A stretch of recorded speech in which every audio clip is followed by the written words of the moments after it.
What is up, my friends? What's the crack? How are we? And you are very welcome along to tonight's late night agenda. The last one until Saturday. We won't have a live stream tomorrow night, but we will have the preview, which is going to go out tomorrow early afternoon or late morning, one or the other.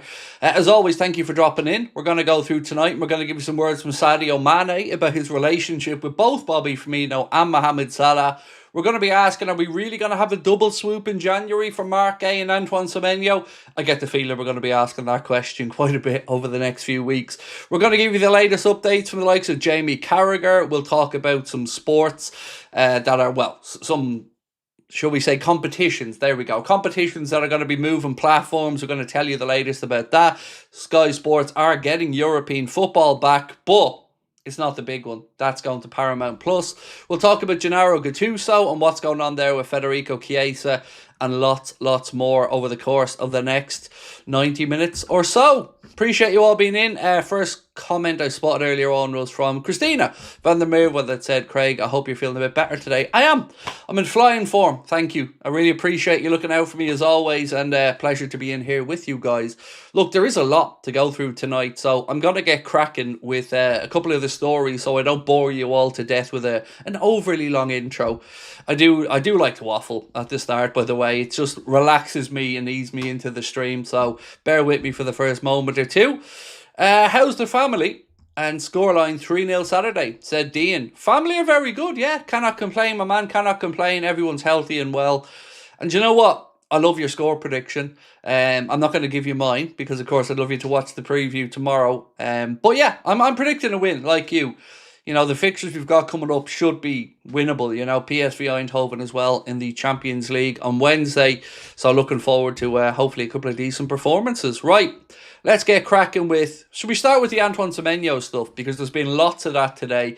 Nathan Salt, who is a pundit or a journalist that covers the English under-21s, Manchester United and a few others, said that Liverpool are viewed as the front-runners in the race to sign Bournemouth winger Antoine Semenyo. But he goes on to write, don't rule out Manchester United just yet. Now, for what it's worth, and as the show goes on, we'll talk about other journalists, and it seems as if Manchester United are there or thereabouts for this deal, but aren't as interested in it as Liverpool are. James McConnell, his loan spell at Ajax is going to be potentially cut short, along with Jaros. A report coming from the Netherlands said that it remains to be seen if he will finish the season with Ajax, and same for Jaros. I don't really know what's going on there, why it hasn't worked out, but this report said the Dutch side are already looking at another number 6. Lewis Steele has given us some good news on the fitness of Alexander Isak. He said there are no new fitness concerns around Isak. The striker is expected to join his Liverpool teammates in training, and this was earlier on today. More good news, by the way. Alisson Becker has been cleared and should return on Saturday against Nottingham Forest. You know, anybody would miss a goalkeeper of his standing, so great to have him back. Obviously, nothing wrong done from Georgie Mamadarsvili, but having Alisson back is brilliant, let's be honest. There's something Tom Werner said, and it really did make me chuckle, because I wonder if he was talking about RL community here. So let me read out to you what Tom Werner has said while speaking with James Pearce as part of James Pearce's new book, Walk On, which of course we would urge you all to get yourself a copy of. I certainly will be getting it for under the Christmas tree here in the Houlden house, but this piece said, this summer was a different scenario to last summer, said Tom Werner. We felt there was, I don't know why he's Werner all of a sudden, he's not German. Tom Werner has said, the summer was a different scenario to last summer. We felt there were players available who could strengthen us, and I'm sure those fans who always want us to spend money in the transfer market are happy with some of the decisions we took. I wonder who he could possibly be talking about there. It's not like any of us have been asking them to spend money. But either way, they did spend, and fair play. He goes on to say, it's hard climbing Mount Everest once, it's harder climbing it a second time. In fact, it might even get harder each time because the intensity you have when you achieve something together for the first time is so strong. I hope we're not at the pinnacle. I hope that when we're sat here chatting in 5 years, we have more incredible memories to look back on. So do I, and everybody else, Tom, so fingers crossed that we do. Keith said, do you think we get Guéhi and Semenyo in January?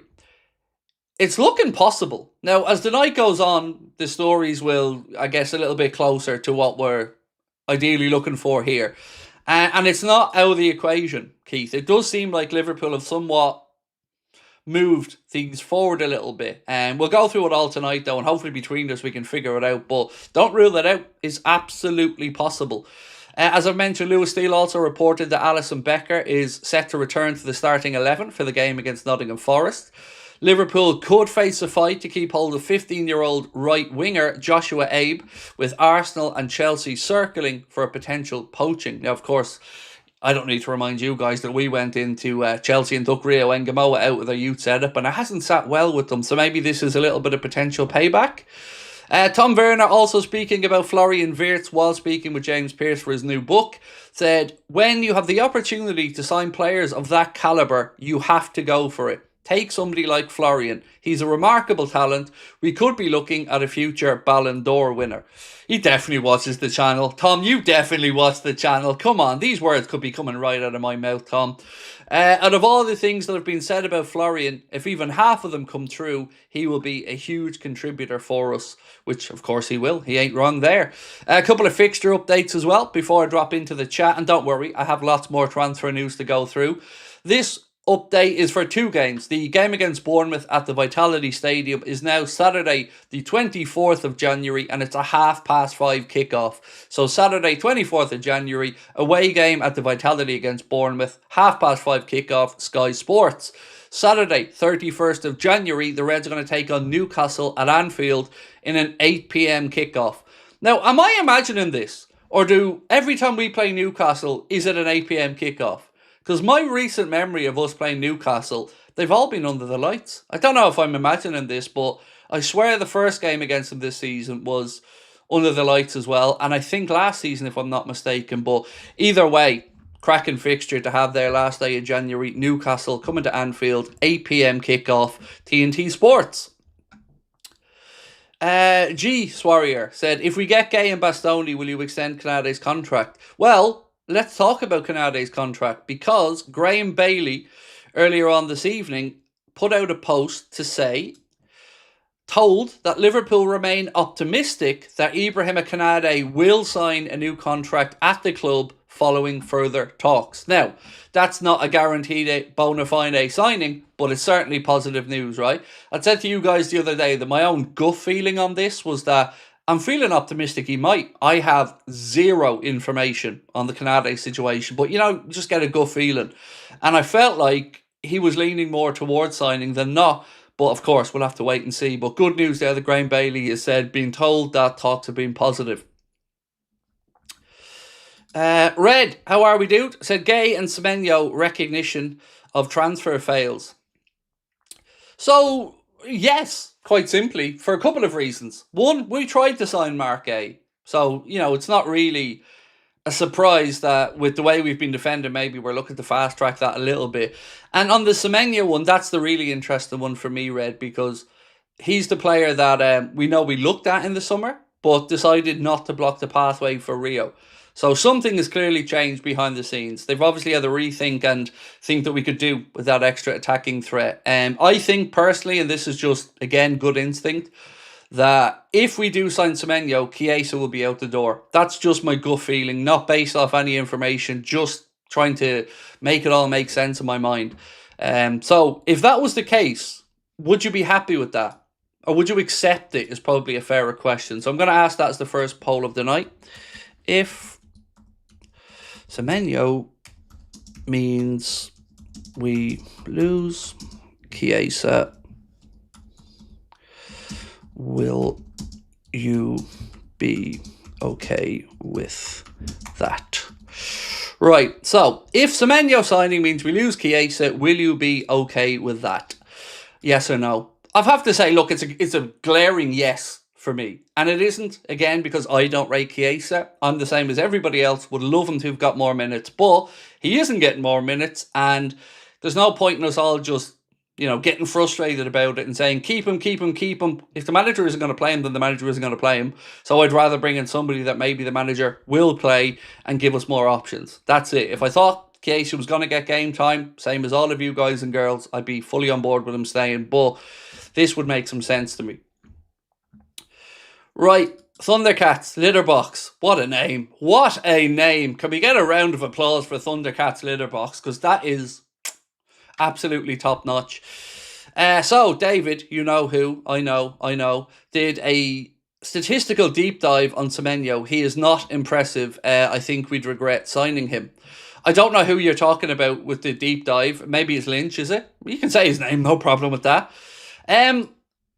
It's an interesting one because I did say to you the other day when Sam Maguire put up his post, confirming Liverpool's interest in him. He said, I don't like signing a forward while they're on a hot streak. And I said at the time, I could totally understand that thought process from Sam because you're wondering, is this Antoine Semenyo punching above his weight, or is this the new normal for Antoine Semenyo? Now, of course, as we've said many times, the club will have access to all kinds of data that you and I don't. But again, I can understand this.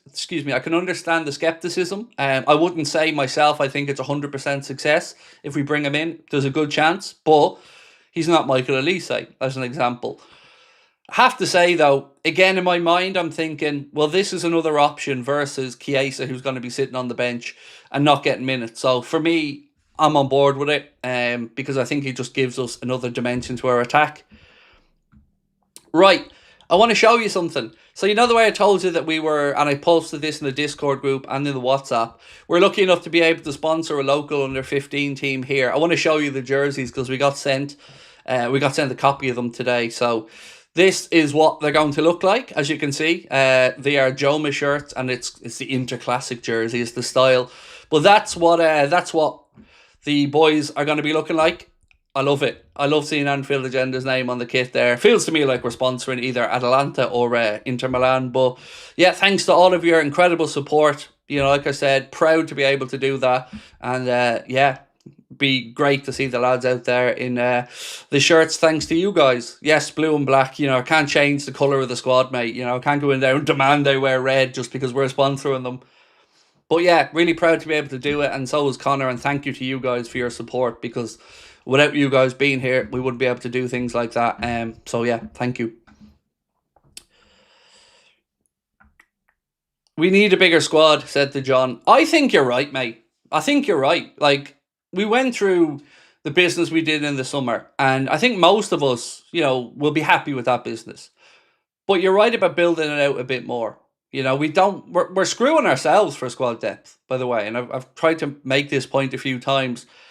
I think, if you're not playing two players, but you're including them as part of the attacking options, you're just undermining yourself. So for me, yeah, if we bring in another one, at least it gives the manager another option and it gives us fans some more excitement. Am I okay? I'm good, thank you, I'm good. I wanted to read you out something that Carragher said. Now, stop me if this sounds familiar, but I've said to you guys on a few occasions that I don't like the way Arne Slot is overly complimentary of opponents before we play them. It did my head in against PSG. It did my head in against Manchester City. And it seems like I'm not the only one. So Jamie Carragher was less than impressed with Arne Slot praising Pep Guardiola as though he was his hero before Liverpool's defeat against Manchester City. This piece you can find in the Echo. It said, Slot watched the side get beaten 3-0 at the Etihad Stadium ahead of the November international break, leaving them sitting 8th in the table. Speaking on the Stick to Football podcast, Jamie Carragher said, if we're being totally honest, in the games they've lost, they can't handle the physicality of the Premier League this season. They can't. When you think of teams that lack something, they normally let you down away from home against teams that have a physical game. I think Arne Slot wants to move Liverpool forward. Even though they won the league, every game went to the wire. He almost wants more football. When you heard him speak about Paris Saint-Germain last season, he was like, oh my God, that's the football I want. So when he played Manchester City last week, he was talking like Pep Guardiola was his hero, and he probably is for a lot of coaches, that is his football. Much of the pre-match hype was focused on Guardiola due to his achievement, but Slot seemed to go the extra mile in lauding his opponent. When asked by Sky Sports about Manchester City's boss ahead of the clash, Arne said, you're always looking forward to watching his team play. When you're analysing every opponent, it's always nice when you play against his teams, because when you have the privilege to watch 5, 6, 7 games of his team, you never get bored.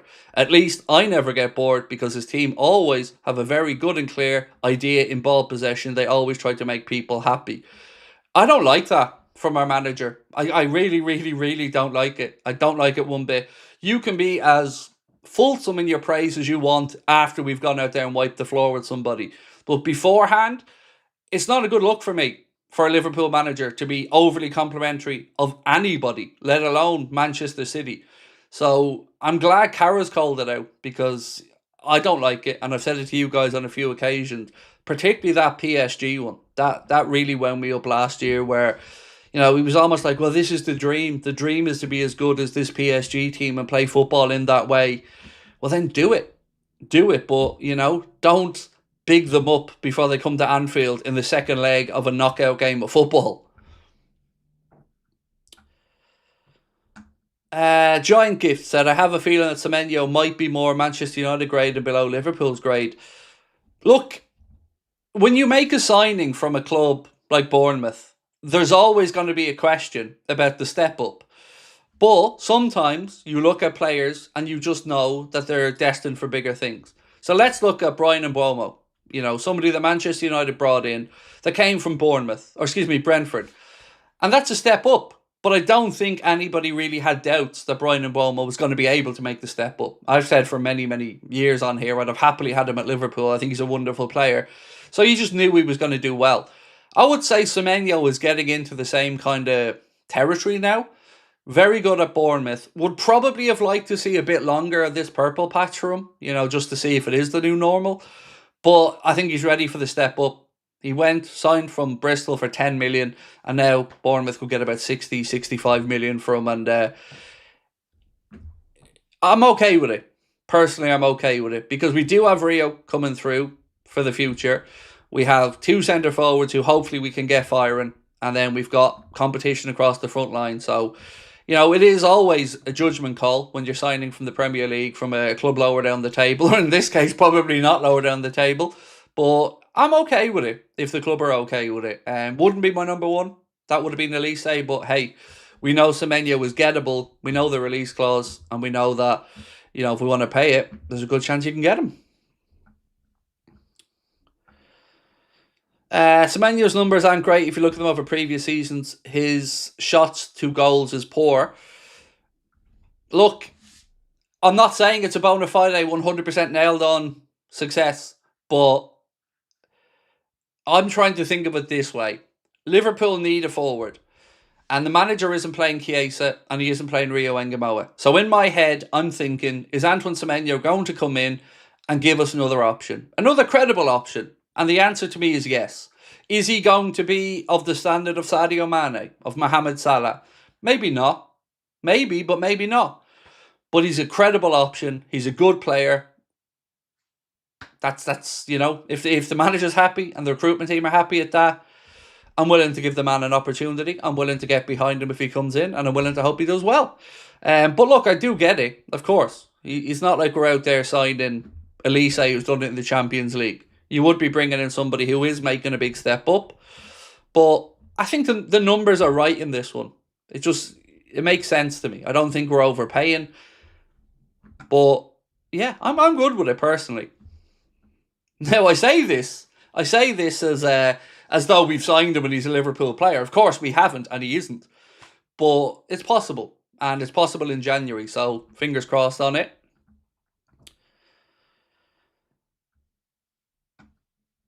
For me, I can't see that in big games in the Champions League stages that Michael... I don't know what you mean by that one, mate. Sorry, I think autocorrect did you dirty there. Right, let me go through some more stories for you, because there's plenty more to go through. So, the Athletic podcast, David Ornstein, speaking about Antoine Semenyo, had this to say, and credit Anfield Sector for this post.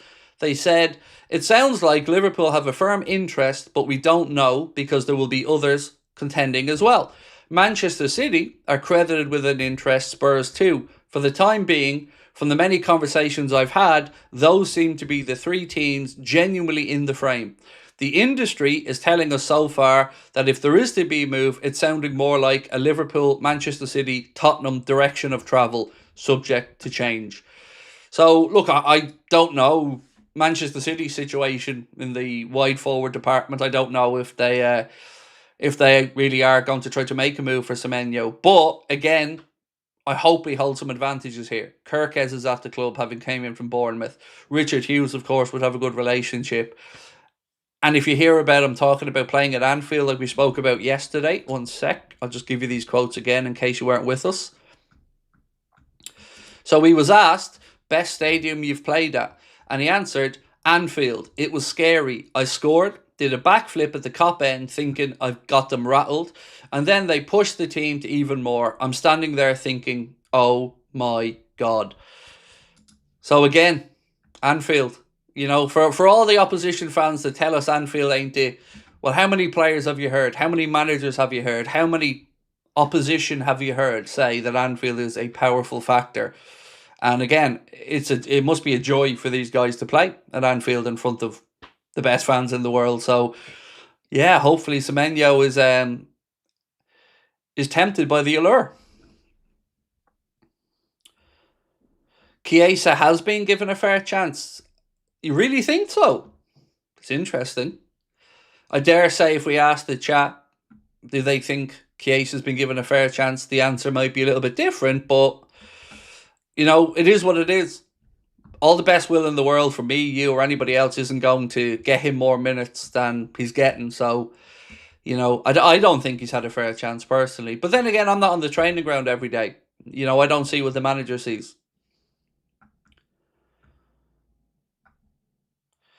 Carlos has said, how about find a style and match your players to it, not just they did great last season, a completely different team and style, let's get them.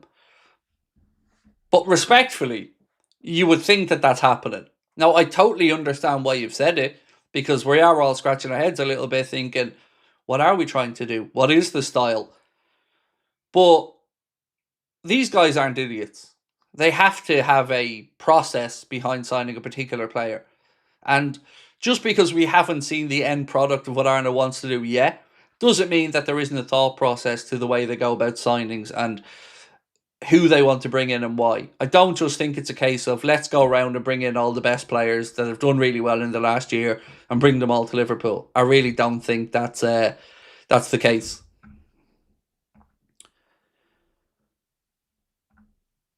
What about Ivan Toney as a backup? Couple of things I would say no to that. Age profile for Ivan Toney, and of course, no doubt he's earning a very pretty penny at the moment over in Saudi. There is some talk of him maybe coming back in January to the Premier League. I think Spurs' name has been mentioned, if I'm not mistaken, but just no for us at this point. You know, I think if you were going to sign Ivan Toney, the time to do it was probably a few years back. He's a Liverpool fan, I believe, if I'm not mistaken. Very good footballer, but age profile-wise, I just wouldn't say it's right. Chiesa needs to go on loan with an option to buy. See, the problem I would have, and excuse my... I'm not even going to try and pronounce your name, my man, because I don't want to insult you. So I'm going to just say, the only thing I would differ with you on, sir, is an obligation would be the word that I would say there, not an option. And none of this, like Harvey Elliott's loan, have to click a certain amount of games. You get him on loan for 6 months, and then you pay in the summer. That's the only way I can see it happening.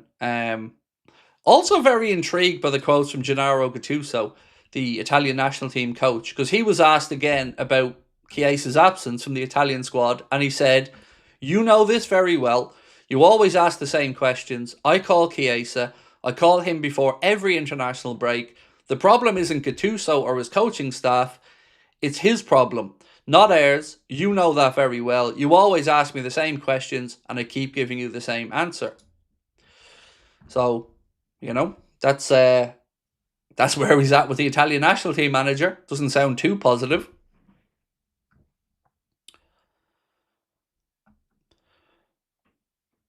I feel like Semenyo will not be able to perform as good as Elise would in the big stages like the Champions League, and I think when Salah leaves, I feel Elise would be the perfect profile. Well, excuse me, I don't disagree with you, Like Elise is a different profile. But what we don't know is when or if Elise will be available, and then how that would fit into Liverpool's long-term strategy. Look, if Mohamed Salah moves on in 18 months' time when his contract's up, I think most Liverpool fans would say Michael Elise would be the dream target. And he'd still only be 25 at that point. But right now we're short. And I don't think we have 18 months to wait. Because in those 18 months, I would rather see Semenyo brought in, give the opportunity for Rio Ngamoa to really progress. Not this silly situation we currently find ourselves in where he's not playing under 21s football. He's not playing much senior football. So he's just not getting minutes. And that is surely not going to be a great thing for his development. So for me, if you can bring in Semenyo, take some of the pressure off the manager with regards to when he utilises Rio, either loan him out or start to use him more sparingly but more. So give him 20 minutes at the end of a game. Give him an opportunity to come in, let's say. Like, I'd like to see the manager look at the youngster for, let's say, PSV Eindhoven. Next week, midweek, Anfield. That's the kind of game I think I'd like to see Rio Ngamoa coming into. Let's say we go a couple of goals up. Bring him on. What I don't want to happen as a fan is that Rio has to come in and be a save us kind of player. You know, when things are going wrong or we have injuries, I don't want that to be the time young Rio Ngamoa gets put into the first team. I'd like him to be eased in gradually with the senior players around him and not have to come in to be the guy to save us, if that makes any sense. Paul Beer said Semenyo destroyed our defence and cost is cheap. He absolutely did destroy our defence, mate. And he is, again, one of the most naturally two-footed players I've seen in ages. Like Adam Lallana is probably another one that sticks in my mind when I think of two-footed players. But we ran through some of the data from the type of shots and where he takes them from, what foot, and he's above average in almost every metric. If he won't be used by Slot, then let him go. I love him, but coach just won't use him. That's where most of us are at, mate. You know, I don't think many of us here disagree with you on that. But we're not getting him seen, so it is what it is, I guess. I want to talk about some of the comments that Sadio Mane has said. So he went on Rio Ferdinand's podcast, and he was speaking about his relationship with Mohamed Salah. And this is what Mane had to say. Great player, good player, great player. Everybody say the same, that there was a rivalry, you know, usually. But it's not. I don't think it's a bad thing. So I think Mo is also a very nice guy. He's a nice guy. Though, inside the pitch, you can see sometimes he passes to me, he doesn't pass to me, he passes to me, he doesn't pass to me. But, you know, only Bobby was there to share the ball, sometimes like this. Also, I still remember one game, I was really, really angry because he didn't pass to me. He should have passed to me. Burnley, you know, before this, I watched that game and I watched your face. This was Ferdinand, I think. It was amazing. That's why I was really, really angry after the game. And the next day he came to me. He wants to talk to me, but he doesn't know how to say. He still thinks I'm angry against him. We didn't see each other. We went home, and then the next day he came to me and said, "Can we talk?" I said, "Okay, no problem." We go. And he said, you think I didn't want to pass the ball to you. I didn't score. Bobby scored. But even when I got the ball, I was not thinking or even seeing you to pass. I just got the ball. I want to shoot. But I've nothing against you. And honestly, if I could pass to you and I saw you, I will do. And this, you know, I said, no, don't worry. It passed. I was angry because I think you could have passed to me with your quality. I think since the day we've become even closer, and sometimes it happens, but we just as a striker, because Mo, usually when you see the ball, you don't see anybody. So that's kind of Mane's thoughts on it. He did have a lot of lovely stuff to say about Bobby Firmino, which I thought was incredible. He really seems to love Bobby. So he was asked, what does Bobby Firmino mean to you? And he said, what does Bobby mean to me? Exceptional. Since I've grown up, I've never seen a footballer in a human so kind like Bobby. Never seen a teammate like Bobby. He's the only player in my life I've put in my house in a picture frame. So he really does think very, very highly of Bobby Firmino, as he should. Bobby's an absolute star. World of Naturalist said, is Semenyo a bandage to cover up the issues we're having? Some think the slot needs to resolve the issue within instead of signing more players. I agree with another centre-back, but not sure about Semenyo. It just comes down to a numbers game to me, World of Naturalist. I keep coming back to the same thing. We have 6 forwards, but we don't have 6 forwards. That's it for me. It's as simple as that. If the manager's looking and thinking, I don't think Rio's ready and I'm not going to play Chiesa, then we have 4 forwards, one of which is Isak, who's still nursing his way into the team and dealing with the groin strain. Then we have Mohamed Salah, whose form has been up and down. On the left side, you've got Cody Gakpo, who most people feel needs some competition. And then we've got Hugo Ekitike, who started life really well.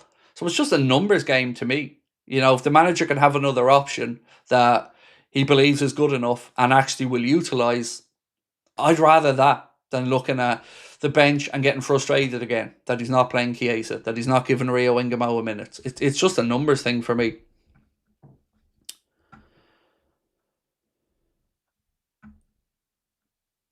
We need Elise and Gay. My problem is too many signings, just slapping them straight in the team, not slowly integrating them.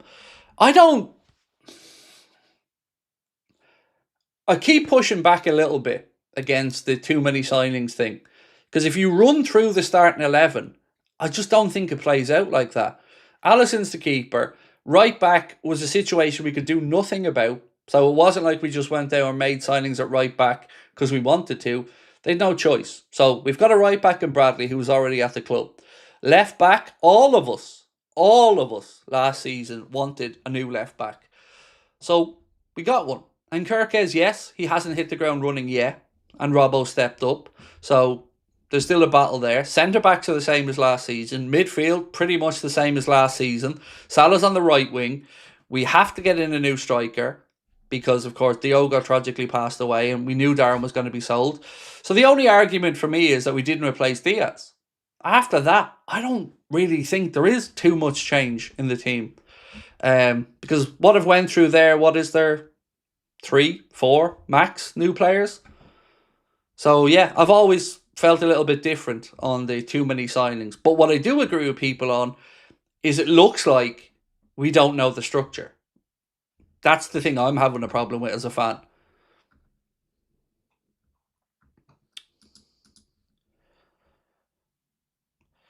So there's a lot of messages getting deleted. I don't know if they're being spammed or something, but they seem like reasonable questions. So Amanda said, Craig, do you think we need cover for Ryan in midfield? Yes, I do.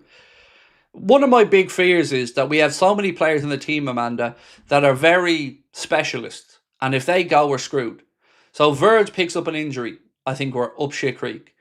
We talk about Salah. No real alternative there if Salah gets an injury. And Ryan is definitely in that bracket. We could say play Endo, but let's be honest, he's not good enough. He's not good enough to play in the way we want to play. He's a good player, he's an honest pro, but he's not Ryan Gravenberch. So I think definitely we do need some competition there.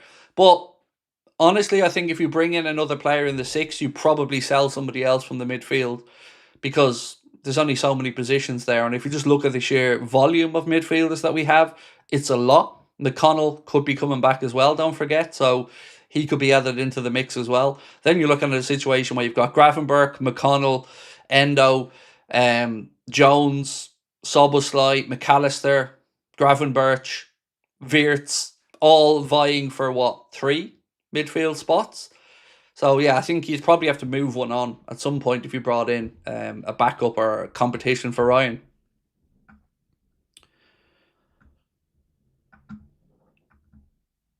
There's more than 4. You've Isak, Ekitike, Wirtz. Yeah, I didn't say we didn't sign more than 4 players. That's not at all what I said. So stop trying to twist what I said, Curtis. I said if you go through the starting 11, which is, you know, the team that goes out there to play, we haven't made that many changes to it. We haven't. It's you know, Isak we've barely seen. Certainly isn't somebody we think of as a regular starter yet. So it's Ekitike, maybe Wirtz, and Kirkes, who isn't starting most games at the minute. It's been Robbo. So I just don't think it stacks up to have that many changes. What about Bajcetic? Again, like everybody else, love to see Stefan get more minutes, but we had no pre-season, and he is training now, so hopefully we do get to see him.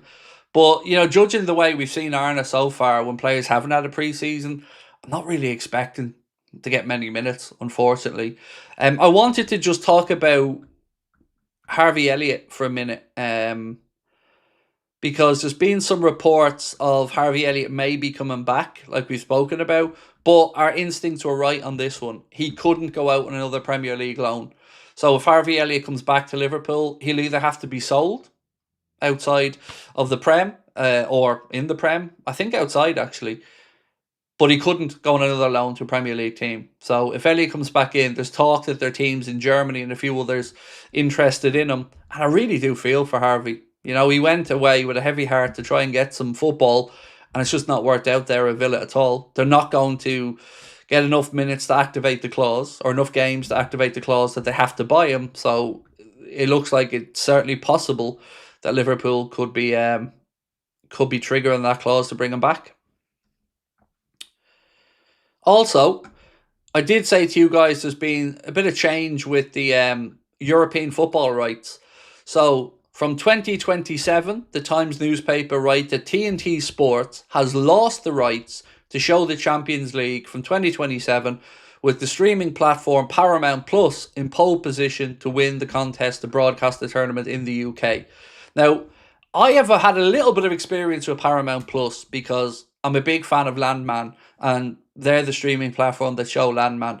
And I have to say, my own experience using Paramount Plus is it's been an absolute shit show.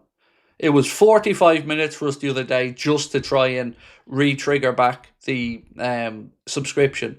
And it was just mess after mess after mess. And we just gave up in the end because we just couldn't do it. It was shockingly bad. I don't know if anybody else has had a similar experience, but for me, it has been a shit show anytime I've tried to use it. So I dread to think if they get the football rights what we're in for, unless they really, really make it infinitely better. Also, from the other side of it, from 2027, 2028, every match from the Europa League and the Conference League will be live on Sky Sports. Now, this is good news, because we've all spoken about the amount of platforms we have to be subscribed to. Having at least two of the European competitions back on Sky Sports as a subscriber makes me feel pretty good. Maybe that's one less that we have to subscribe to. But it really feels like TNT Sports here is falling off a cliff. They're going to lose Champions League rights. They're going to lose the Europa League and the Conference League rights. So glad that is going back to Sky, because it's been a long time since we've been able to watch any type of European football on Sky. BBC have retained the rights to the Champions League highlights. I'd seen somebody there, Ashula, ask about BBC. They've retained the rights to the Champions League highlights.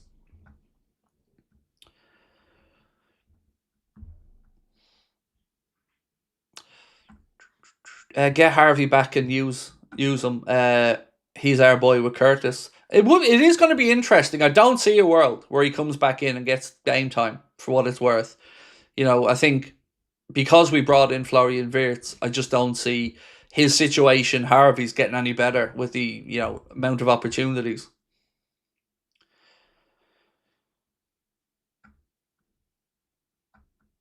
They've got 2 years or so, though. The worst part is the rights to the Europa League, Conference League and Champions League game is now owned by Americans, no British owners. Well, as I said, the Europa League's gone back to Sky, and the Conference League, which I think is good news anyway. Nedge, how are we? Nedge Urban Sports said, Semenyo, good player, would add pressing, powerful and pace. We're severely lacking. My only concern, trying to integrate another player in while struggling. So let's just play devil's advocate here for a minute. This just could work out well timing-wise. If we bring in Semenyo when Salah's at the AFCON, it probably means you throw him straight in at that point and get him playing minutes. So I'm okay with it. It does seem like there's a bit of a mixed reaction, though, to the possibility of Semenyo in the chat. Right, so we asked, if Semenyo means we lose Chiesa, will you be okay with it? And we've had 1,200 votes so far. We'll let it get to 1,500 and then we'll give you the answer. But if you haven't voted, please do.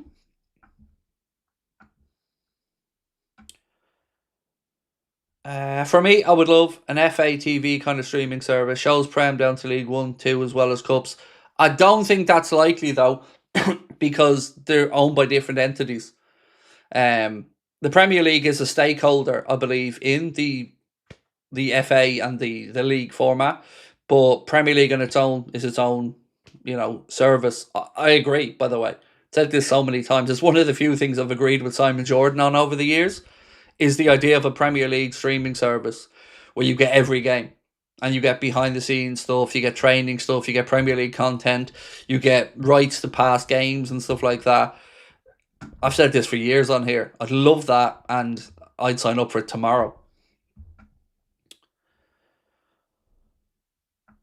Daniel said, not because Chiesa is a bad player, but because Slot doesn't use it. Exactly. I think that's the answer for most of us, Daniel, mate. Yeah, I think all of us are fond of Chiesa, but, for some reason, the gaffer doesn't seem to want to play him. So, in my eyes, if Semenyo came in, and look, we don't know that Chiesa is going to go. This is just my own gut feeling on it. Do you still think we go in for Bastoni or nah? Not in the winter anyway. Couldn't really guess what's going to happen in the summer. But if we sign Gay, I'm going to say no, because it looks increasingly likely that we'll trigger the buyback option for Jarell Kwanzaa for a couple of reasons. One, it looks like Thomas Tuchel's very fond of him from the national team setup. He's doing really well over there in Germany, with regards to the amount of game time he's getting and the reports of his performances. The report that came out a few weeks ago said that he'd already signed a deal when he was leaving for the terms to come back. We know Liverpool have a buyback clause in there. So I would say longer term, that's more likely. That you would then have Kwanzaa, let's say Canada if he stays, VVD, Leone, and which one am I missing? Canada? Did I say Canada? Canada, Virgil, Gay, Leone, and Kwanzaa.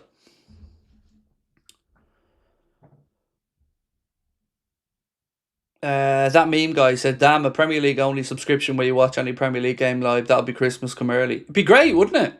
It really, really would be great. And we know it from a technology perspective, it's doable. It is doable, but, will it happen or not? And Gomez, sorry, the reason I didn't mention Gomez, longer term is I think Joe Gomez gets sold next summer. That's why I didn't mention Gomez, but I should have explained that. Out of the four we're being linked to, bring Gay, Bastoni, Elise, and Semenyo. What's your ideal window? My ideal window, of course, would be... Do you know what? I'm going to say I want Mark Gay. Bastoni's great and all, but I feel there's not question marks with Mark Gay, really, compared to Bastoni. Would he settle into the Premier League? You'd imagine, yes. He's a quality player. But I would say if I could cherry pick two there, it would be Elise and Mark Gay, if I could bring in two. Andy Chilton, how are we, Andy? Said, should we be looking for a younger defender for future partnership with Leone? That's where I think Kwanzaa comes in, mate. That's where I think the potential of bringing back Jarell Kwanzaa comes in. Because if he, let's say, does a couple of seasons over there in Germany, then Liverpool trigger the clause to bring him back. You've got Leone, let's say you've got Canada renewed at that point, Mark Gay. The age profile of the centre-backs are pretty much refreshed then. Canada then becomes that kind of more senior Virgil van Dijk level defender. You've got Mark Gay coming in, who I think, what's Gay, 24, 25? Yeah, so I do think if you bring back Kwanzaa, the age profiles refresh nicely.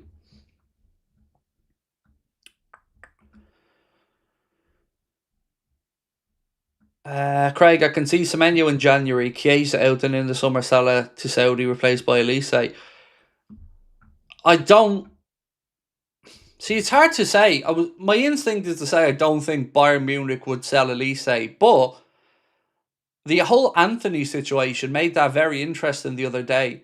Bayern Space posted something about Bayern Munich trying to get Anthony at the deadline day, and Anthony giving his word to sign for Betis. And the whole context of it was that he was going to be the replacement for when they lose Elise. So I don't know if they're already planning to lose Elise or they expect to lose Elise, but If ever he's available, you'd like to think we'd be in the mix somewhere.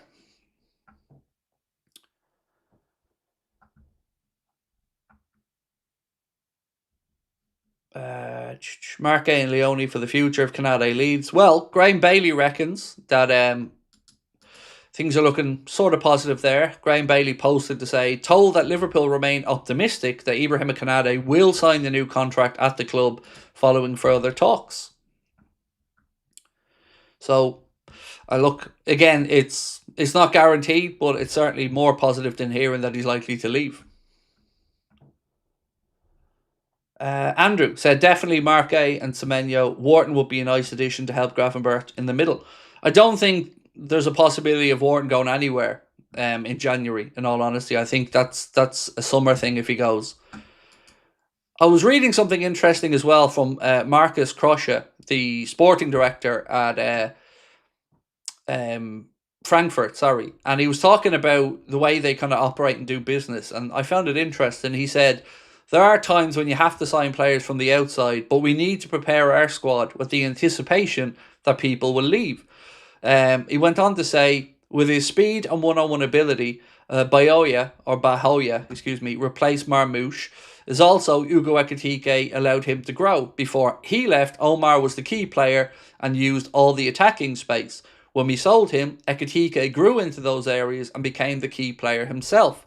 We sold Kolo Muani, Omar Marmouche got more playing time. That's the reason he plays for Manchester City. But Hugo is at Liverpool now because we sold Omar in the winter. Sometimes it's like this, every situation impacts the squad differently, but if you balance your squad well, give the players you trust, then you can have the courage to let them go. I found that very interesting. Because he basically acknowledged that players are going to have to move on. That's the model. You bring them in, you give them the platform, you bring them on, sell them, and then you let the next guy come through. It's about making sure, I guess, you always have that next player.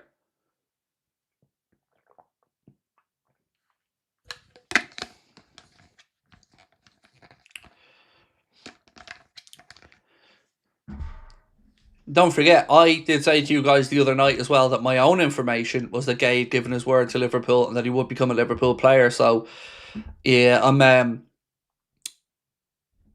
feeling more and more ballsy about that as each day goes by, because I'm gaining and growing in confidence here that we're going to get Marque. Amanda said, I would like to see these players in a Liverpool jersey: Angelo Stiller, Michael Elise and Bastoni.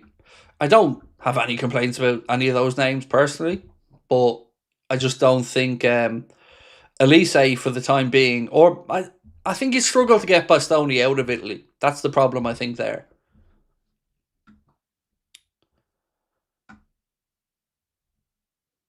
I've been here a lot, but I think Semenyo wants United or Arsenal.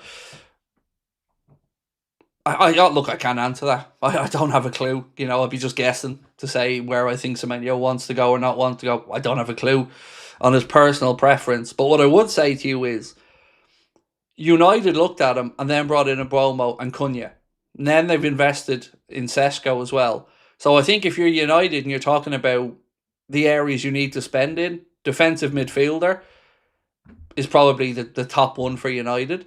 So I would say that's probably where they're going to be looking to spend. Arsenal, they have some, I don't want to say money issues because that's not really fair, but they have to be mindful of their UEFA requirements with FFP. So they, again, would probably have to sell a player like Martinelli before they could commit the money to Semenyo. That's why there's been a lot of talk about Liverpool looking to get this done quickly at the start of January and not letting other teams come into the mix and into the conversation. United did look at Semenyo, but as I said, it seems as if that was before they'd signed Brian Mbeumo and Matheus Cunha. So yeah, I think at the minute we'd probably be the most likely, but if it doesn't happen in January, then I think it's a different conversation. I know losing Canade would make a difference in the short term, but do you think it would be a big loss long term? He's still very hit and miss, in my opinion, so I'd be okay with him leaving. Martin, I would not lose a minute's sleep if we lost Canade. I wouldn't. I don't think I'm on my own there. But at the same time, I do think he's good enough to have at the club. And I do think with more competition, at least it gives us options. You know, if Canade's not playing well and Mark A's there, you play Mark A. If Mark A is not playing well, then you put Canade back in, or you give Virgil a rest. Again, it just comes to competition. More competition, to me, I think, will up everyone's levels. Could Liverpool get a pre-contract with Semenyo for January? No. So the reason I'm saying no is because the release clause is different in January and the release clause is different in the summer. The talk is the release clause for January is active for the start of the window and it's 60 million plus 5 million in add-ons. And then in the summer, it goes down to just above 50 million, according to reports. So if you're going to wait, you just wait and trigger it in the summer. You know, if you are confident that the player wants to come to you and you don't want to do it in January, I think you just wait and then you trigger it in the summer knowing that the player wants to come. But again, I don't know what Antoine Semenyo is thinking.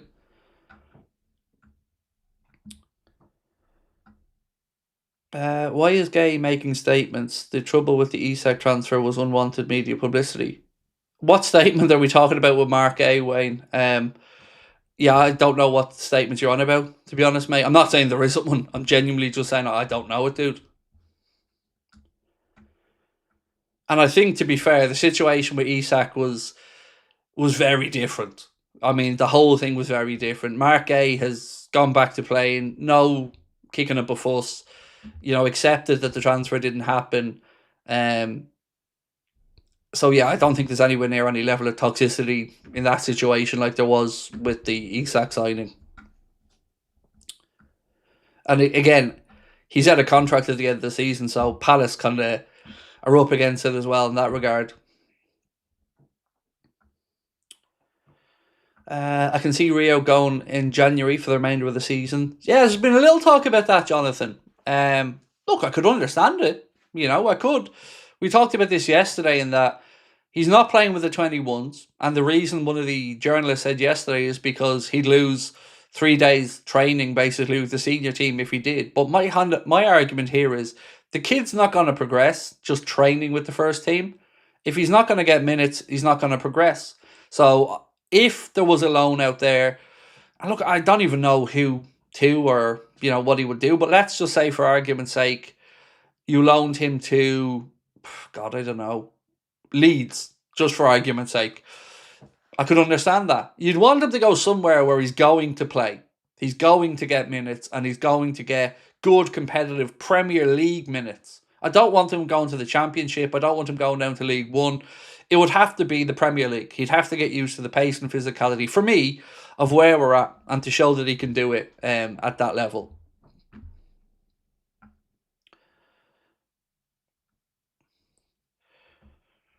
Right, let's end this poll. So, we're nearly at 1,500 votes. We only need 10 more to go. So, if you can, please quickly give it a vote.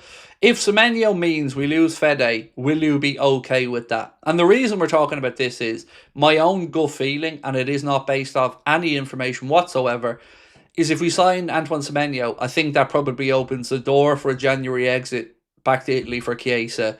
That's just my own feeling on it. So I wanted to gauge whether you would be okay with that if it happened. Nearly there. 3 more to go. 2 more to go. 1 more to go. Boom. There we go. So 74% of you guys said yes. So I'm going to ask a really simple question now, because the chat's been mixed on Semenyo. So I'm going to just ask, do you want him? Because I thought this would have been overwhelmingly yes, but lots of doubters in the chat, which, by the way, absolutely sound. We don't all have to agree on here.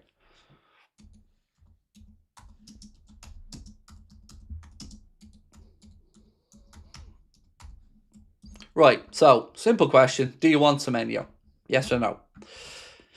And by the way, I really do appreciate anybody who's come in tonight who disagrees, but they're doing it in a way that is absolutely fine. All I ever ask from people coming in is, if you disagree, explain your thought process and just do it in a polite way. And everyone that's come in tonight, absolutely spot on. So thank you for that. It means a lot to me that I know we can have these disagreements. I know we can have these conversations, but we can do it in a cordial way, like adults.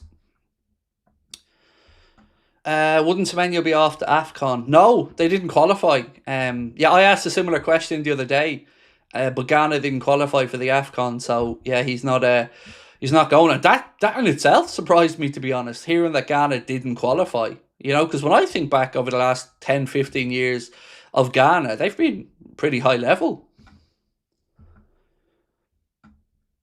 Liam, how are we, Liam? Said, if we don't get Semenyo, do you think Frimpong or Chiesa will play right wing when Salah is off to the AFCON? Or will we get somebody else? So if we were to stick with what we have now, personally, here's what I'd do.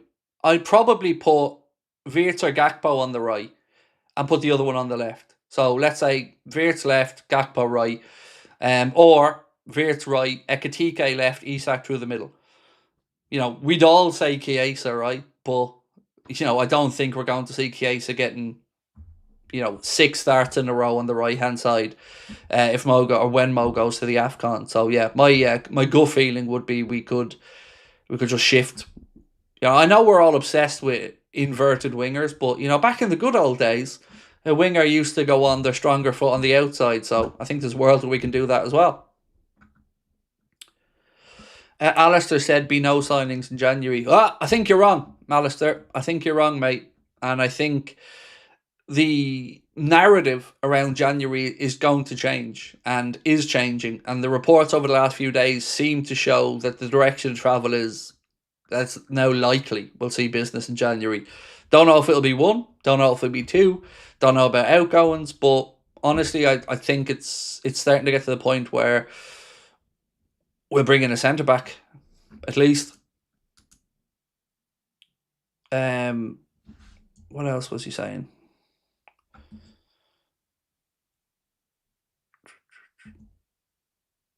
So, Cara saying, Liverpool need to spend in January. They need to buy a centre-back. They should have bought a centre-back in the summer.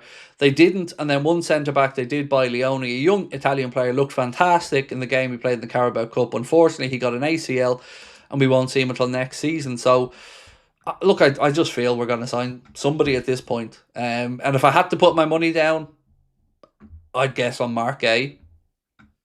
Like, I say guess because I don't know if it's January or the summer. My information is that he will come to Liverpool, but if I could push one deal in January, it would be centre-back and it would be Mark A. Do you think we could regret Isak just because of his injury problem? This is a question that I've asked myself so many times. Before we signed him, after we've signed him. And I don't know the answer yet. Is there a possibility that we don't see enough of him because of an injury? Yeah. But I've always understood that to be a possibility. I think for me, once we signed Hugo Ekitike, that eased some of the concerns. Because at least then you're not without a centre forward. You're not having to play a Cody Gakpo, let's say, through the middle, just because you don't have another option. But I'd be a liar, Malty, if I said to you I don't think it's a concern. I think if you asked anybody when we signed Isak, what is your first concern? The injury record is probably right up there at the very top. So, yeah, I don't think you're alone. But I also don't think we can really say yet. It hasn't been great so far, but we knew he was going to take time to get up to speed. The groin injury I don't even know if it was an injury at this point, because all we were told was he's feeling his groin. So he's been eased back in with that. He played very little minutes for Sweden over the international break. Didn't play at all in their second game. Is back training. So fingers crossed now there are no more immediate injury setbacks. You'd want to think now from this point you'll see Isak playing through Mimosa at the AFCON, and if we can get a run of games out of him now, it's needed. It's needed. Paul said, bring Semenyo in. Destroying defence once is enough. Don't want to see him in a Man United shirt destroying us again. I really don't think United are going to be in the mix. I know their name has been thrown around here, but they've redone their whole front line. They've brought in Cunha. They've brought in Semenyo. They've brought in Chesko. I just don't see them having the financial power to go out there and get Semenyo as well, when their priority is probably that they need a centre-back. Or excuse me, sorry, not a centre-back, a central midfielder. Davo C. Kopp has said Liverpool have held positive talks with Bournemouth over a proposed move to Anfield for Antoine Semenyo. It is understood that Liverpool is Semenyo's preferred destination. I like that. Let's repeat that. It is understood, according to Davo C. Kopp, Semenyo prefers the idea of a move to Liverpool. That'll do me. That'll do me. That's one of the things I always want to hear, is that a player wants the move. So, can I ask a favour real quick, everyone? If you can, hit that like button for me. If you're coming in a little bit late or anything, don't worry. I'm going to record an update video after the stream where I'll give you a couple of bits of new information and go over the main talking points that we had on tonight's stream as well. Tony said, money from Isak should have gone to a defender and midfielder. Fede to go, unfortunately, and Semenyo would be no good to me. I would rather Nico Williams. Hope you're well. So, I think I understand where you're coming from, Tony, but slightly disagree. I think we need 2 centre forwards. And obviously, we planned to bring in one. We planned to sell Darwin and bring in one.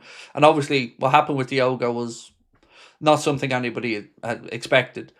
So then you have to bring in 2 because you've got nobody through the centre. You don't have a backup at all.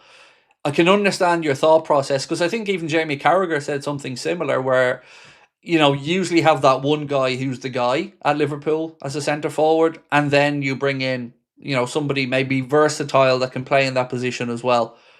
But we've kind of gone another route and brought in 2 out and out first team starters. Now, how the manager fits them in, you know, that remains to be seen yet. But we had to bring in a second one. But maybe you mean that we shouldn't spend as much. You know, maybe you could have found a 60 million quid forward or a 55 million quid forward. That I can understand.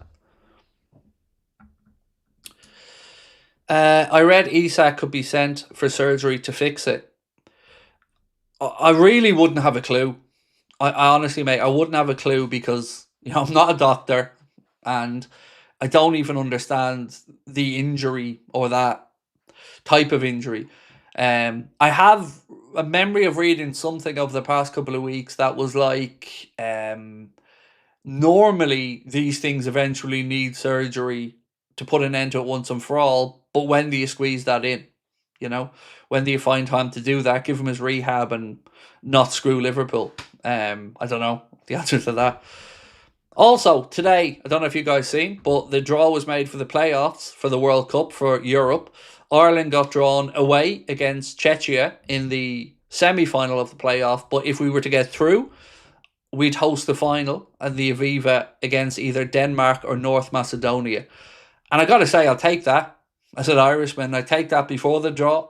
I'm not saying Czechia is an easy game, but could have been a lot worse. You know, you're looking at Italy there as a possibility.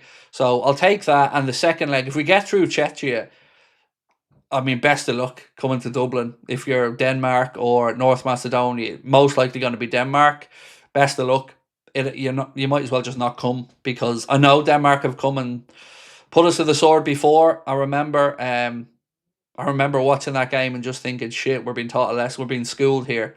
But honestly, as an Irish man, I'm happy with that draw. I'll take it. It gives us a decent shout at going to the World Cup. And a week ago, none of us thought we were going near a World Cup.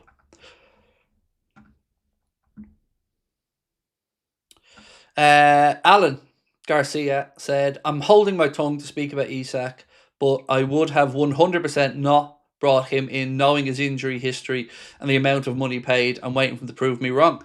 I remember, Alan, and I can't remember the numbers, bro, so forgive me, but I remember somebody brought up his his injury record over the last few years, and it wasn't as bad as I initially thought.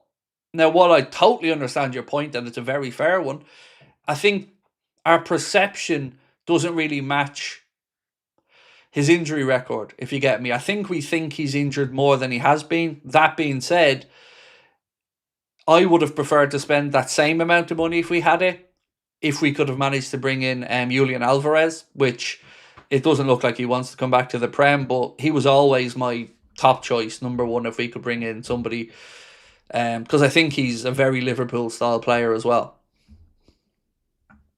But I hope, and I'm sure you do as well, mate, that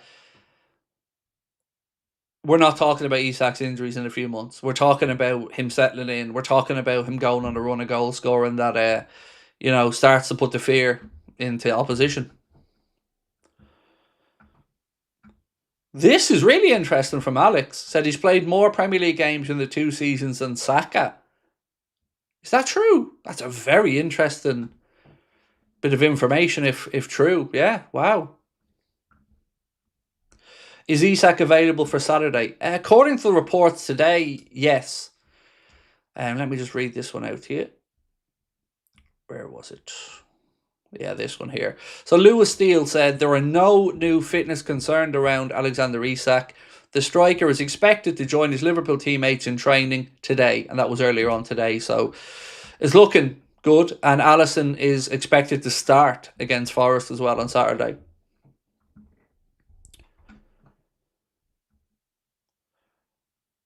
I think Ireland, Scotland and Wales in the World Cup will make the competition more enjoyable. Well, yeah, it's very interesting to see the Wales Northern Ireland conundrum. I think, and again, sorry if I'm wrong on this, but I think Northern Ireland have Italy away, so they're probably not getting through that. But I think that Wales have the winner of that tie if they win their playoff in Cardiff. So if I'm right on that, to get past Italy is going to be difficult. Did you hear about the small plane crash in Waterford? I did. I think it was a P-83C, if I'm not mistaken. I read about the article, David, and then I did a bit of research on the aeroplane because I don't know why, but lately I've kind of started to have a bit of an interest in small planes and stuff like that. I don't know why, but I just did. I think I looked at one point about maybe getting Lucas some flying lessons as he got a bit older. And I started to look at small aircraft and stuff. So yeah, it did pique my interest today, and very sad to hear.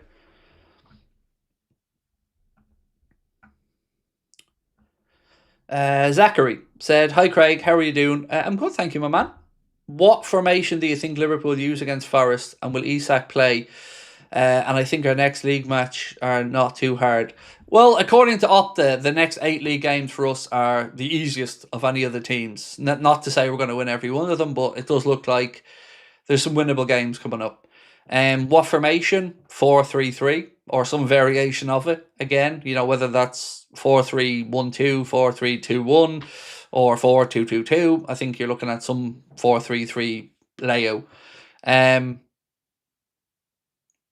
I don't want to give you my team because I've recorded the preview when it's coming out tomorrow, but I will say one thing about left back. Knowing the amount of football that Andy Robertson has played, and of course just qualified with Scotland for the World Cup, so they had 2 grueling games there, I don't think it would be clever to play Robertson twice over the next week. So we've got Forest at home on Saturday, and we've got PSV Eindhoven in the Champions League Wednesday. My guess would be that Kerkez plays against PSV Eindhoven in the Champions League, and we see Robbo at left back against Forest.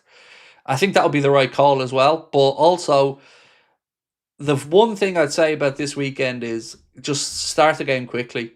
Don't give Forest a chance to get any confidence or to get through the first 45 without conceding, and then try to play for set pieces and, maybe try and get themselves a 1-0 win or do something on the counter. Just go out there and balls to the wall, try and get that early goal.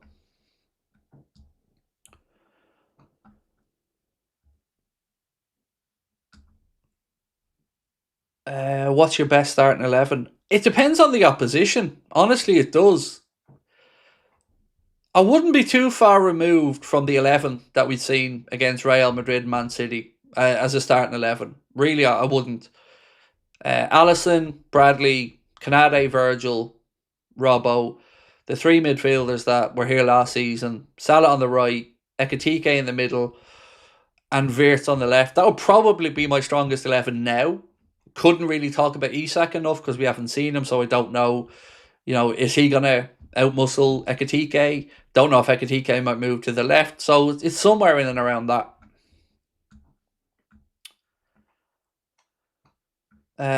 Bradley said, Craig, I'm starting to love Robbo more than Gerrard. Your thoughts? Well, to me, Steven Gerrard will always be like a superhero. But of the modern group of players, I totally get it. Andy Robertson is. Let me put it to you this way. I've got a daughter. And Andy Robertson's the type of lad you dream about your daughter bringing home. You know, a young lad you just look at and, incredible character, always going to be out there hustling, trying to do something, work. A real gent, just a proper good lad. Every time I hear the man talk, I love him more and more. Hearing him talk about Diogo was heartbreaking the other day, really, really heartbreaking. And that day where he had that massive moment for Scotland, first World Cup since 1998, spoke about the fact that himself and Diogo used to talk about what it would be like for both of them to go to this World Cup, because they both missed the last World Cup, Diogo through injury and Robbo because Scotland didn't qualify. I think he just gets it. He just gets what it is to be a Liverpool player, what it is to wear the shirt. He gets it. He holds himself accountable. He holds others accountable. There's just no bullshit with Andy Robertson. It is, you take him as you see him. He's an honest, good lad. And, we wouldn't go too far wrong with some more Andy Robertsons in that squad. He's just incredible. So I totally understand why you like him. He's a very likeable dude. He was holding back the tears, said Paul. Love him. Yeah, and you got to feel for him, man. You got to feel for him. It must have been such a pleasure-pain type scenario. You're so proud. You've captained your country to a World Cup. You're going to achieve that goal you would have had as a kid growing up, to go out there with your country, play in a World Cup, bring the Tartan Army with you. But at the same time, you should have been sharing this moment at the AXA with your mate who just qualified for the World Cup, with Portugal. Yeah, very difficult. Very difficult. And like you could see he was holding back the tears, and it was gut-wrenching to watch, but it was also a very poignant moment, like.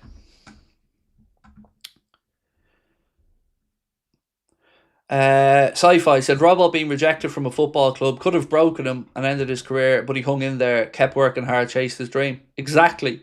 He's a great role model.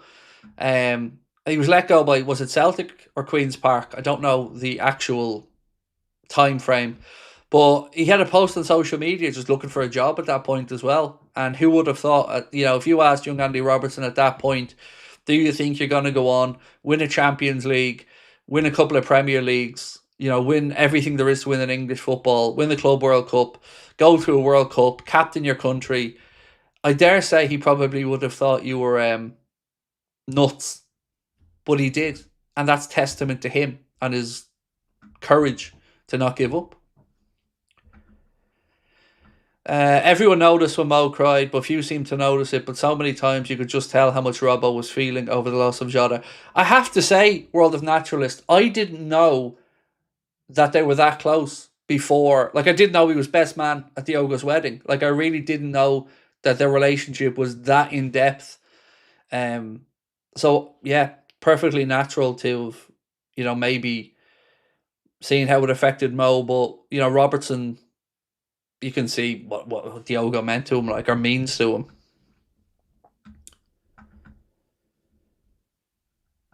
$8 million for Robbo from Hull, bargain of the century. I think of it slightly differently, Barry. I think of it that we basically swapped Kevin Stewart for Andy Robertson with Hull, because it was same time, similar fee. And I just think about that and think, I think we did well. I think we did well out of that one. Right, let's keep hitting that like button if we can, ladies and gents. I'm sure I've shared this with you before, but one of the things we're most proud of that's going to be hanging in the new studio is an original oil painting that we're incredibly proud to own, and it's going to be taking pride of place in the new studio. We haven't received it yet. It's on its way, and we're going to get it framed up. But I wanted to just show you again the painting, because I'm so proud that we own this painting. It honestly, yeah, I'm so fucking proud. Let me show it to you. That is it. And it is one of my favourite recent memories of Liverpool, and I'm sure many others love the idea of that tackle from Conor Bradley on Kylian Mbappe. It'll live with me for a long time, watching that game and remembering it. So when we were able to purchase the painting, I'm over the moon to be, for us to have the original of this. I've got another piece from the artist, but it's a print of Jurgen Klopp.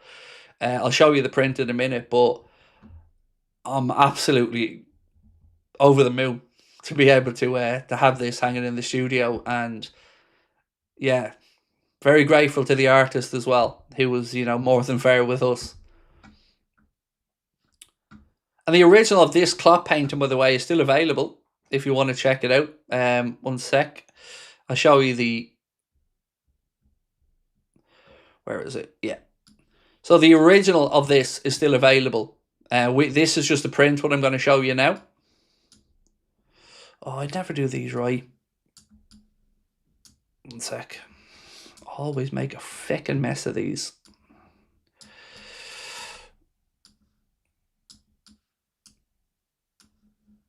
There you go. So that is the that's a print, but the original is available if anybody is interested. And I think the artist still has the original. No, it's not one of Abigail's. No, it's a gentleman called Mark Henley. Let me just check. One sec.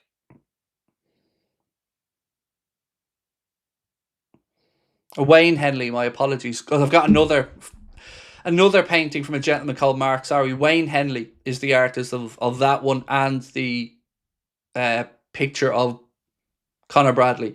So yeah, Wayne Henley is the artist. Apologies, Wayne, if you're watching. I have a painting by a gentleman called Mark as well, so I confused myself. I love this one. I'm so happy to have that print. But as I said, the original of that is still available. Does he have a website? He just closed his website due to, well, it's his personal business. I don't want to say it. But yeah, he just closed his website, unfortunately. But I can put you in touch with him if you're interested or anything. I can certainly, I can certainly send you his direction.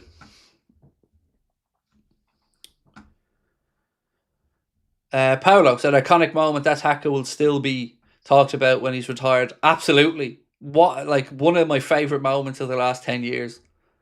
It's right up there with my memory of Andy Robertson chasing Messi around the pitch when Barcelona came that night. We beat them 4-0. Andy Robertson running around after Messi and Fabinho standing over, was it Suarez at the time? What a night that was as well. Would you make a move for Valverde from Madrid if he became available? Yes. Simple. I love Fede Valverde. He's an incredible footballer. He is super talented. He is super versatile. Jurgen was a huge fan of his. And the last part you said is, would you swap for McAllister?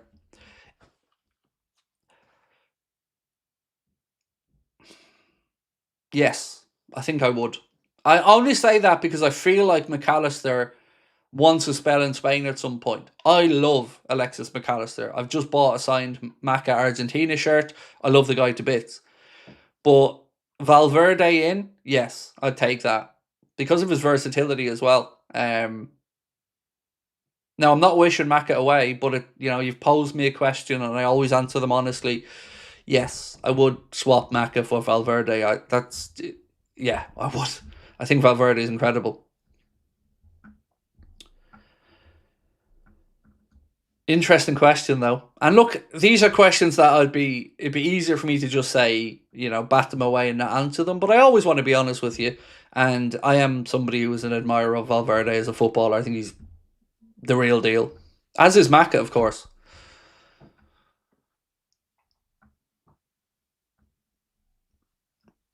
I bet Mbappe wakes up in the middle of the night thinking about that tackle. As he should. And if he's not thinking about that, he should be thinking about Caoimhín Kelleher saving a penalty. So, one or the other. You can't get away from the Irish boys By the way, I know Bradley plays for Northern Ireland, but, you know, still on my island.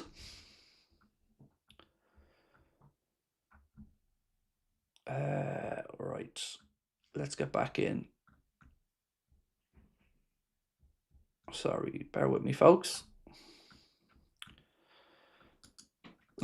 So, Lewis, I haven't gone through this, but yeah, actually, Lewis Steele said Mark A was 99% a Liverpool player on deadline day a few months ago. With that in mind, it's hard to deny the Reds still like the Crystal Palace captain, and judging by performances in recent weeks, they still need a defender.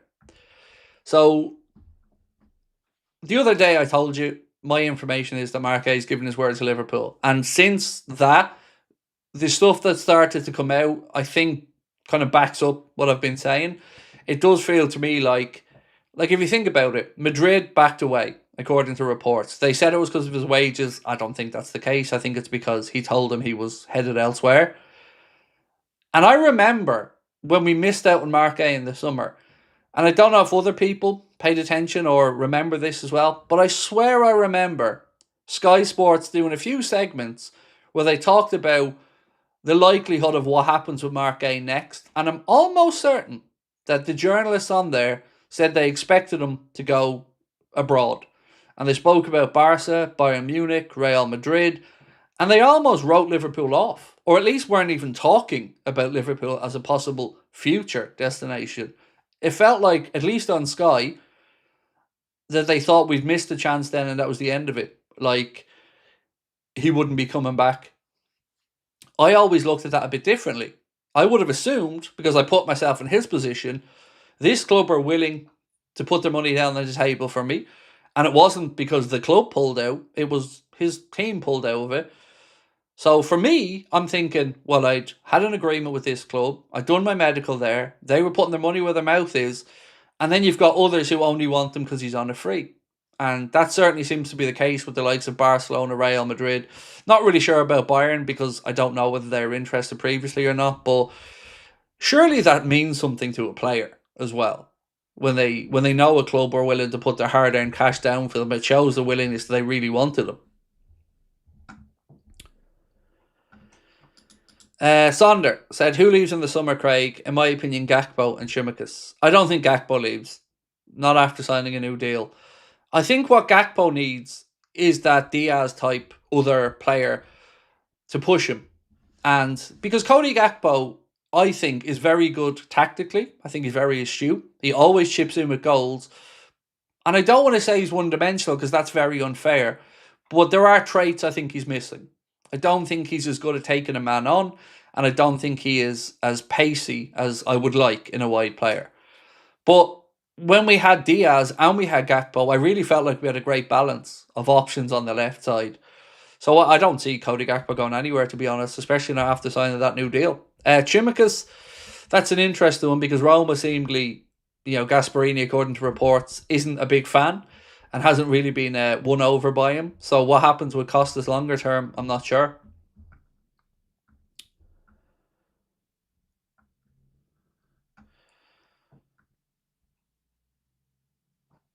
What was this one? I find it weird how that entire situation went, said Liam.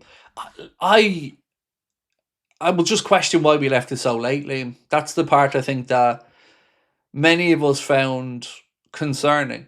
Why leave it that late to go and get Mark A? Like, even from the point of view of just getting him used to the team and the manager's methods. The earlier you can bring in a player in a transfer window, the better it would be for the coaching staff and the manager to get them ready for the season.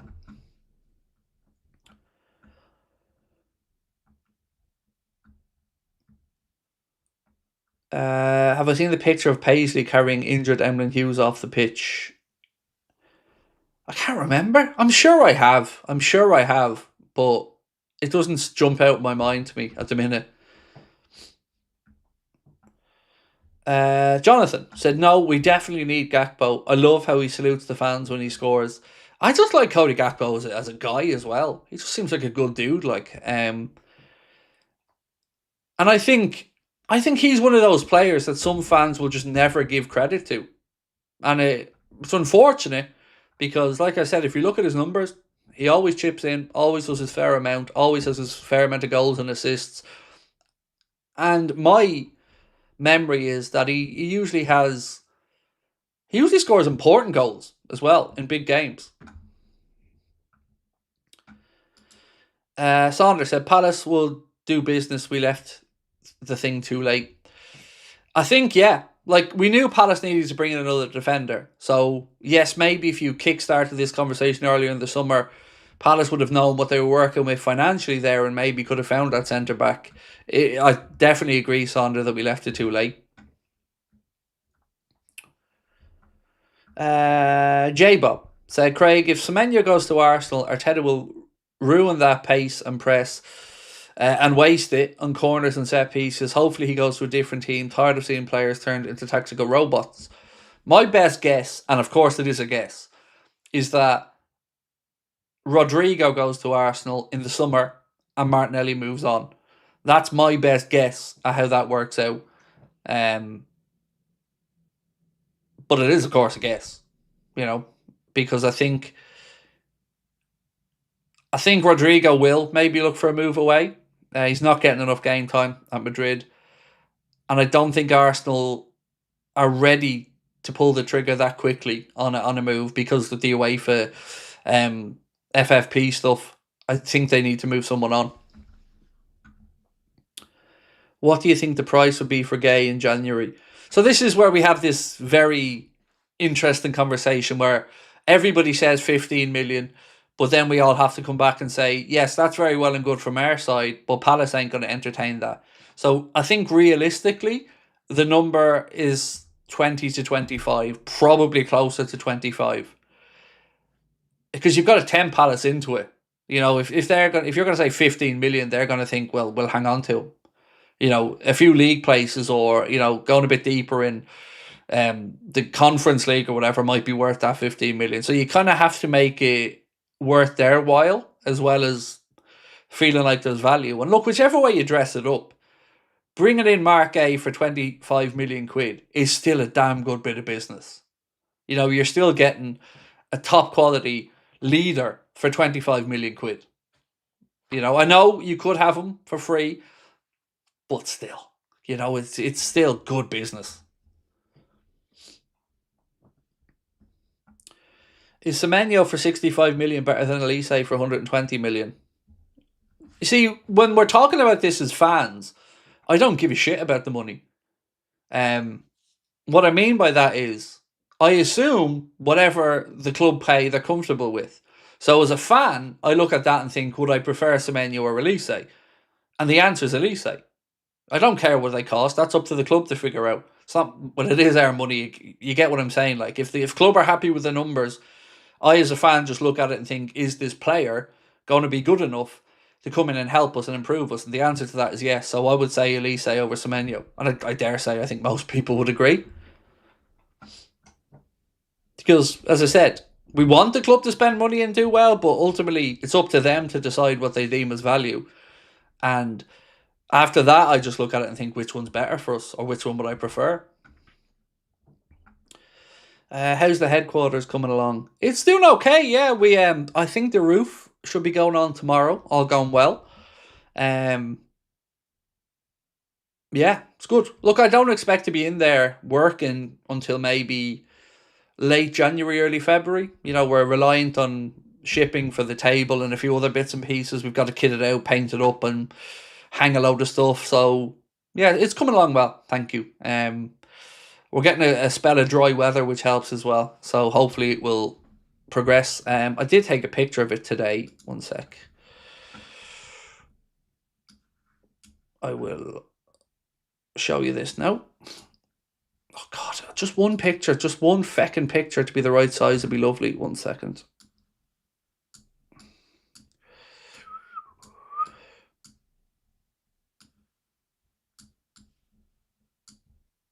Whee! Yeah, so that's where we're at now. Actually, you can see the steps up to it there as well, starting to get built to the left. But that's kind of where we're at now. So yeah, she's coming along. It's coming along. The roof boards for the overhang went up there today as well. There'll be spotlights going into them, shining down onto the front of it. We've got a black slate tile that's going to be going across all the front and down the steps and stuff like that. The door is arriving next week. The door had to be custom made because I wanted a very specific thing. So yeah, she's getting there, bit by bit, day by day. Still can't believe, like, still when I get up and look out the window and see it there, it still feels very surreal, you know? I've dreamt about this for a long time. So to actually see it happening, yeah. I feel like we always end these streams lately on a big emotional buzz, but yeah, it feels cool seeing it pop up in the garden there, bit day by day. And the table is the thing I'm most excited about and most scared about, because that's currently on its way from China. And one, I hope it arrives in one piece, and two, I hope it looks as good as it does in the picture, because it was the hardest thing to figure out for the studio, was to find the right table. Craig, since Ireland are green, would you broccoli smoothie if they qualify for the World Cup? No more broccolis passing these lips, dude. Not happening. No dice, no chance, no how. That evil green weed can feck off. I did show you guys the Mighty Red tweet, didn't I? I'm sure I've shown you this before. If I haven't, it changed my opinion of Mighty Red. So I've had beef with Mighty Red for a very long time because I'm not a big mascot fan, and I like my mascots to be a bit edgy, you know, Philly fanatic, you know, that kind of thing. And one day we said that Mighty Red is the broccoli of mascots. And then Mighty Red posted on X, and I suddenly gained a new respect for Mighty Red. So let me bring you the post. That was his post. That was the day after, on a stream, I called Mighty Red the broccoli of mascots. The official Mighty Red account posted that. And that, my friends, is a mascot that I'm proud of. Mighty Red won me over immediately with that post. Maybe he does have a bit of attitude after all, huh? So yes, fair play, Mighty Red. Maybe he does get it. You know, maybe he does have that attitude, yeah.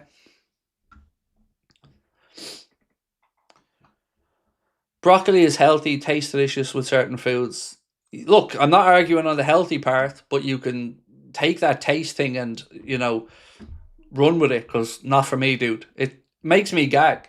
It's not because it's healthy. I wish I feckin' liked it. My missus would eat it by the lorry load. But it makes me gag. Same as whiskey, same as black coffee and other things. It just makes me genuinely gag. Do you think Semenyo is seen as a left wing and we still go for a right wing in the near future? So Minta, Elise, Diamonde, think Semenyo was 10 times better left wing.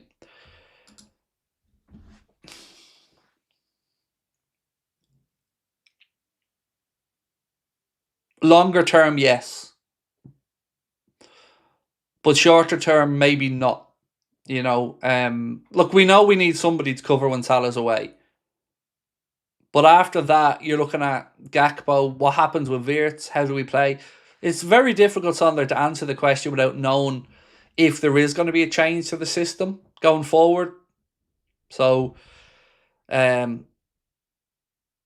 think we'll probably see him off both flanks, in all honesty. But it's so hard to guess because we just don't know what way Liverpool are going to look in a month's time. Is GUEHI eligible for the Champions League if he arrives in January? Yes, because you have to resubmit your squad for the knockout stage then. So yes, he would be available for the Champions League.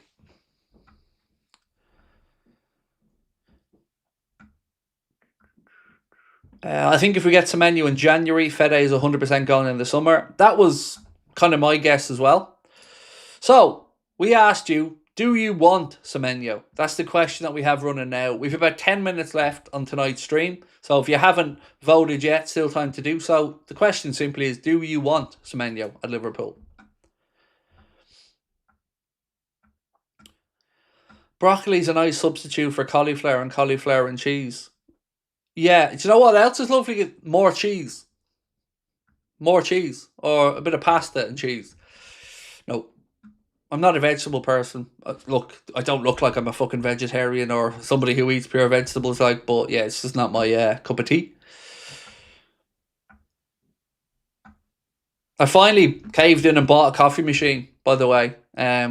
We've been talking about this for ages now, but I finally caved in and bought a Black Friday deal for a coffee machine. So eventually, my years of being a coffee heathen and drinking um, instant coffee will be coming to an end.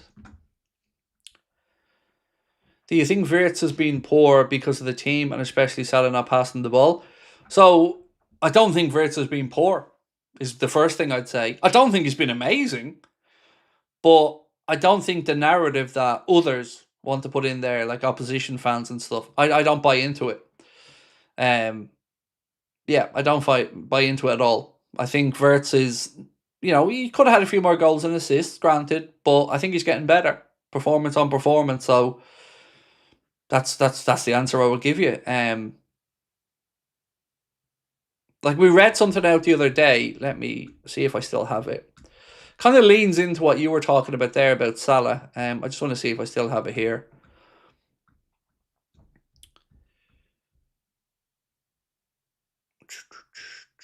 Is this one? No. I can't even remember who said it, so I don't want to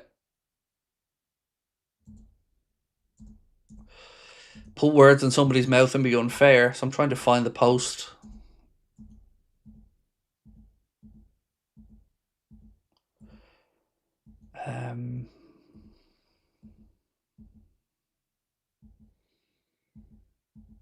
Yeah, I don't seem to have it anymore. It was basically Germany, somebody from Germany, kind of going in on Salah not passing the ball and saying that that's one of the reasons why, like you said. Sorry, I can't find the post, so apologies on that. Wesley said, I wouldn't be worried about where Semenyo will play. I think if he comes in, we'll be playing more open front line where forwards float all over the pitch. Love you, Craig. Hope you're well. I'm good, thank you, Wesley. And again, I think we do obsess sometimes, mate, about the details and things like that. Like, would he play in the left? Would he play in the right? But ultimately, I keep saying he's another good addition for the manager and another good option. What's this? Oh, we've done that already.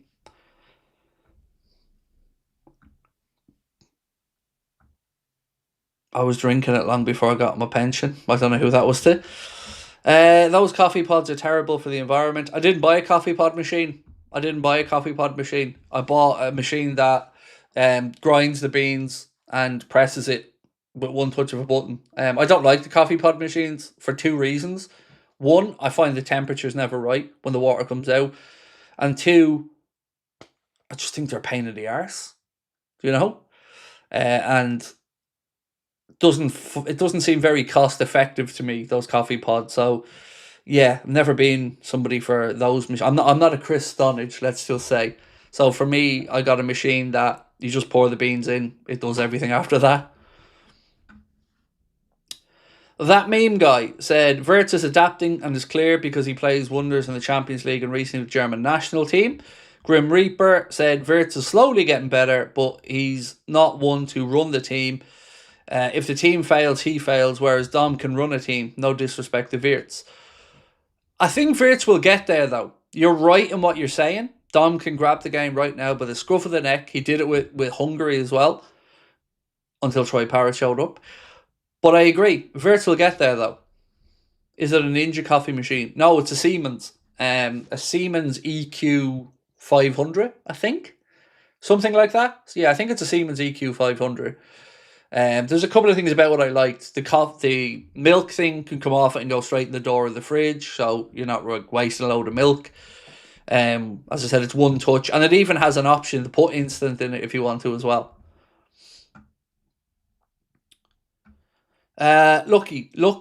Luke Duckton said Salah is more greedy this season, but especially not passing to new players is a bit of a stretch. Yeah, that was a bit of a stretch. We spoke about that, I think, yesterday. Was it yesterday? I'm almost sure it was yesterday we spoke about that. That there was an accusation made that, yeah, he's basically just not passing the ball to the new players. Sport Build, yeah, here it is. Mo Salah is increasingly becoming a major problem for Liverpool and Florian Wirtz, writes Sport Build. It's noticeable that he's overlooked Wirtz and hasn't made any of the other summer signings shine. Salah has provided 3 assists this season, all of which led to goals for players who have been with the club longer. That was a stretch. Like, yes, there was one occasion he absolutely should have squared the ball to Wirtz for a tap in. But I think looking at it past that is a bit of a stretch.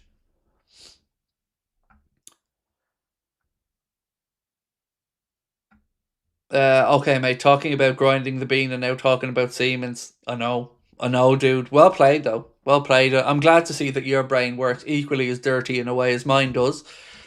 Um, so, I shouldn't say this, should I? Well, fuck it, I should say it's late enough. I'm working on a little bit at the minute.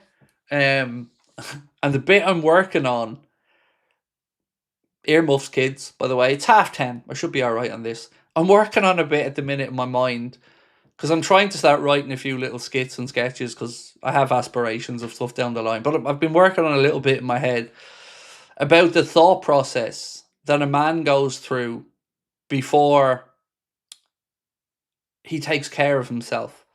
And the way that we can join very peculiar dots and our thought process, how it tracks from seeing one initial thing on the TV to 4 points of contact in the brain later, it's sexy time. And I'm sure guys know what I'm talking about here, but it's a very creative mindset of how you can go from here to here. And when you were younger and you were starting out on your exploration journey, some of these thought processes and some of these stories were very in depth about going into a shop, meeting the girl behind the shop, a conversation ensues, and you have this mad fucking storyline that has to play out in your head to get to this situation. And I think there's definitely some fun and comedy in that thought process, if you get me, along the way. I know you fuckers, lads, know what I'm talking about here, by the way, so don't be giving it the whole, you know where I'm going with this, and you know I'm right. I just tried to figure it out, how to explain that thought process. You've somehow managed to keep it family friendly-ish. Yeah, I was trying to because, I don't mind a bit of swearing, but, yeah, if this isn't the birds and the bees with Uncle Craig. Pizza delivery. Well, not quite. We're not getting the porn levels of, pizza delivery comes on the door. No, just different. So I've started to pay attention to it a bit more. And I could see the most random thing on the TV. And then within 4 moves of the mind, I'm off in a different category and different direction altogether. The most innocent, unique thing on the TV. And then my brain joins 4 dots and I'm in a very different place. And I think it's a very uniquely male thing.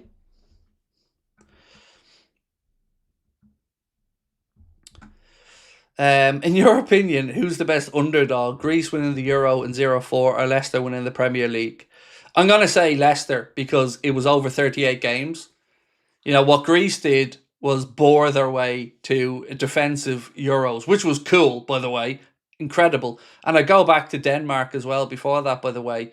Was it 92 where Denmark won the Euros? Where they weren't even qualified for the competition initially.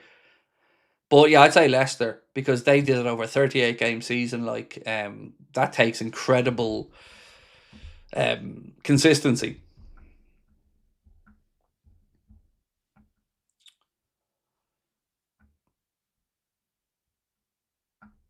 You say that, I can remember a really challenging day on a visit to the zoo.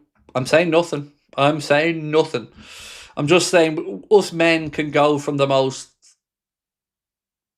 look out the window and the sun's shining, and then you're joining dots, and before you know it, it's tissue time. Right. I need in-depth analysis of that's what she said. Another day. Right, let's finish this poll.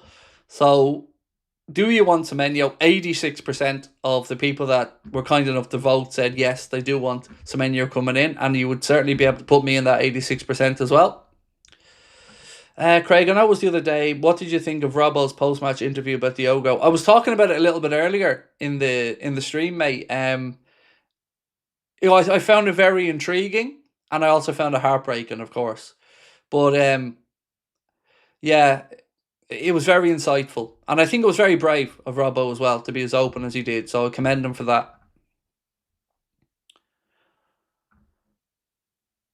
Sun is shining, sundress is tissue time. See what I mean? You did it in 2 moves. You're better than me. You did it in 2 moves. Right, look, I'm going to go and record a news update video, which will be out by 11 o'clock. So if you're coming in late and you haven't gotten the grips of everything we spoke, gotten the grips is not the right term, Craig. If you haven't caught up with everything that we've spoken about tonight, I'll go through it all in the late night news videos for you.